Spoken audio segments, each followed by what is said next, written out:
A day at the pool is usually fun for all, but accidents can happen to anyone regardless of skill level. Before letting anyone in a pool, it's important to be aware of the skill level your friends or family possess when swimming. If they're crawling along the edge, that's a sign that they're a weak swimmer. Bobbing up and down a lot, that means they're probably trying to keep their mouth out of the water, so that's something to watch out for.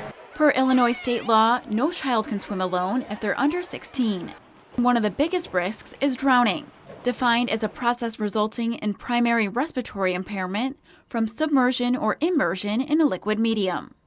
Warning signs from the swimmer can help detect what could lead to fatal drowning.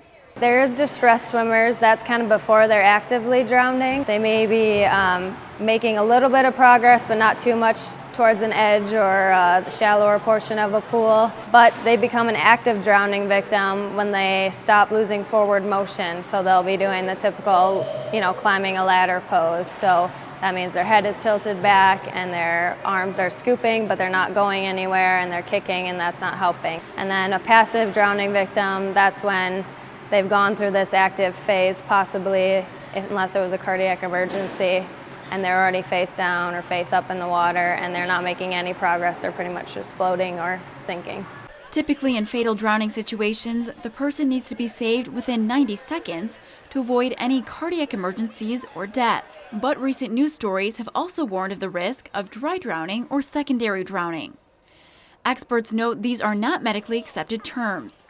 Rather, they're instances of what can happen if you have technically drowned but are able to safely exit the water. You go under the water, you have laryngospasm, where you have a clamping down of your vocal cords. Nothing is going into your lungs, but you may have injury to the lungs because of lack of oxygen and a little bit of water. And after they're rescued, they might have mild symptoms initially, but they can progress. Symptoms include coughing, wheezing, or neurological distress that could lead to more problems hours later, such as cardiopulmonary arrest. However, if no respiratory symptoms occur after the episode of drowning, no medical risks remain. To avoid any of these dangers, our experts recommend ensuring all swimmers are taught where exits of the water are, where the shallow and deep ends occur in a pool, and how to get out of the water at any point. Dry drowning occurs in only about 1 to 2% of drowning incidents.